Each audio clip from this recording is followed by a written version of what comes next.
افغانستان، کشوری در قلب آسیا با تاریخی کهن، جغرافیایی که در طول سالیان شاهد لشکرکشی‌ها و حضور کشورهای مختلف بوده است. این قلب تپنده آسیا با جایگاه ویژه ژئوپلیتیک و ژئواکونومیکش دستخوش تحولات مختلف سیاسی، اقتصادی، فرهنگی و اجتماعی گردیده است. سده اخیر که مرحله توسعه و تحولات علمی اقتصادی بی‌بدیل در جهان معاصر دانسته می شود، سهم افغانستان در توسعه ناچیز بوده و این کشور در این قرن ثبات سیاسی و اقتصادی را در خود تجربه ننموده است. عدم توسعه اقتصادی افغانستان را در مؤلفه‌های مختلفی می‌توان جستجو نمود. یکی از عمده‌ترین مشکلات توسعه اقتصادی افغانستان رویکرد سنتی فعالیت‌های اقتصادی و عدم توجه به سیستم‌سازی اقتصادی مبتنی بر اصول علمی و معیارهای تجارت نوین میباشد.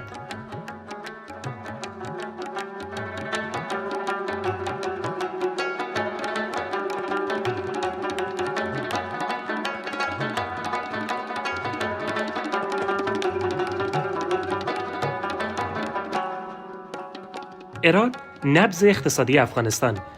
با ظرفیت‌های علمی و اقتصادی، این حوزه با اتصال به دو کشور در حال توسعه سبب شده است تا چرخه اقتصادی و رشد کسب و کارها در آن نسبت به سایر حوزه‌ها بهتر چرخیده و علاقه‌مندی به سرمایه‌گذاری در آن افزون گردد. اقتصاد افغانستان که وابستگی بلامنازع به اقتصاد اراد دارد، در گرو رشد اقتصادی اراد بوده و مسیر توسعه اقتصادی افغانستان تا حد قابل توجهی از اراد می‌گذرد.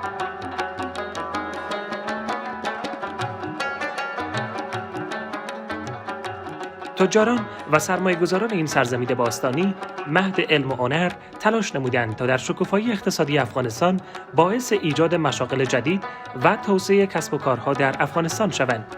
اما این مهم به دلیل پیروی از رویکرد سنتی به امور اقتصادی اثرات قابل انتظار را برآورده نساخته که تغییر در رویکرد فعالیت‌های اقتصادی را از جهات مختلف می‌طلبد.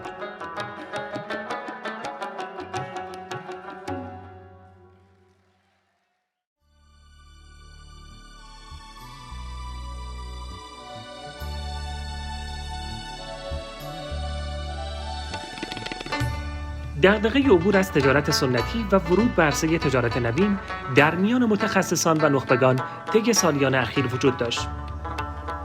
در این میان با تطبیق پروژه رونق در افغانستان و خصوصاً اراد توسط دفتر محترم کورت اید و تمویل دفتر محترم NRC، مسیری برای گذر به تجارت نوین با اعلان ارائه طرح‌های چگونگی ایجاد بزنس هاب در هرات کلید خورد. نیروی خلاق و متخصص پوانتون جامی در ادامه انجام رسالت خویش طرحی را برای ایجاد و پایداری بزنس هاب به دفتر محترم کورت اید در سال 2021 ارائه نمود.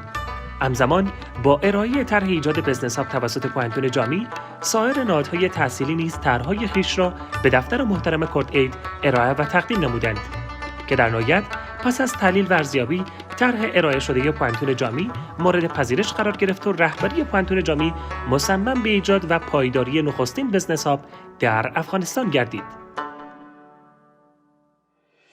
پس از انعقاد قرارداد در اوایل سال 2023 میلادی، عملاً کار افتتاح بزنس هاب شروع و برد رهبری بزنس هاب جهت تطبیق و عملی سازی اولیه توسط هیئت رهبری پوانتون و دفتر کورت اید انتخاب و معرفی گردیدند.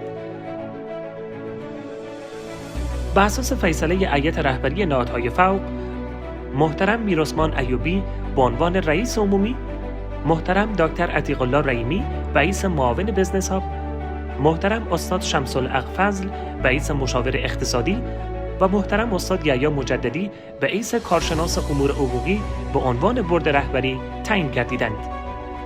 بورد رهبری جهت اجرای سایر امور دکتر بصیر احمد اسین را رئیس مسئول عمومی مرکز، محترم استاد نظیر احمد سدید رئیس کارشناس امور اقتصادی، محترم استاد مصطفی علومی رئیس کارشناس امور تکنولوژی و محترم استاد عزیز احمد محمدی رئیس مدیر اداری و پذیرش بزنس هاب استخدام و تعیین نمودند.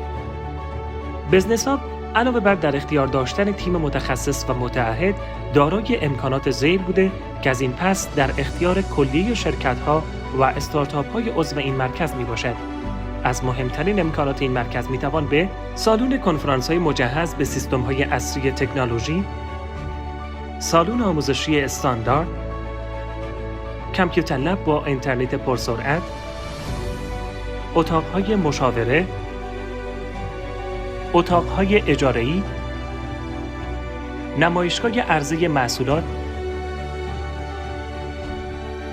وبسایت پیشرفته برای ایجاد شبکه‌ای از کسب و کارها و تبلیغات انواع محصولات، اتاق‌های کاری مجهز به امکانات عصری، فضای سبز، وسیع و دلنشین، کافتریای تجهیز شده و مکان سرگرمی مجهز به میز پینگ پونگ.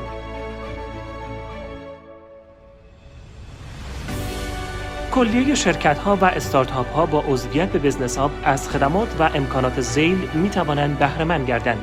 مشاوره‌دهی برای استارتاپ‌ها و شرکت‌ها، معرفی ایده‌های برتر به سرمایه‌گذاران، خدمات حمایتی، مدیریتی، حقوقی و فنی، فراهمسازی فرصت‌های تجاری از طریق برگزاری نمایشگاه‌ها و رویدادها، خدمات اجاره فضای کاری برای کارآفرینان و استارتاپ‌ها، تهیه و ترتیب پلان استراتژی، پلان بازاریابی، پلان مالی و سایر پلان‌های اقتصادی، برگزاری برنامه‌های آموزشی تخصصی. فعالین محترم اقتصادی، با عضویت در بزنس هاب توسعه پایدار ضمن رونق کسب و کار خویش، ما را در توسعه اقتصادی کشور همراهی نمایید.